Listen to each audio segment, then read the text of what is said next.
Totoo ba yan? Kaya ito ang Forerunner Toyota Racing Development Surf Concept. Kaya tigilan mo na ang pagsasabi ng concept. Alam ko, pasensya na kung nasaktan kita. Nasaan ito? Noong 1980s naging icon ng Forerunner sa mga dalampasigan ng Southern California.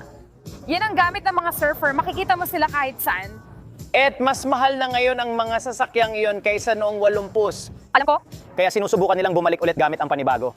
kaya ito, alam mo na, gaya ng kahit anong konsepto, ang ideya ay ilabas lang ito, tingnan kung ano ang iniisip ng mga tao tungkol dito, at pagkatapos, posibleng magdulot ito ng totoong production model sa hinaharap. Nakita natin yan noon bago bumalik ang Super, nagkaroon tayo ng konsepto na tinawag na FT-ISA na talagang halos pareho. Kaya hindi mo talaga masasabi lahat ay posible. Ngayon, ito ba ang iyong Tacoma at Forerunner na plataforma? Oo, pareho lang ang plataforma. Pero, oo, sa madaling salita, ang ginawa nila ay ginawang mula 4 na pinto naging 2 na lang, pero functional pa rin ang mga upuan sa likod. Itong upuan sa harap dito, yung upuan ng pasahero sa harap, na itutupi ito para madali kang makapasok sa likod ng mga upuan.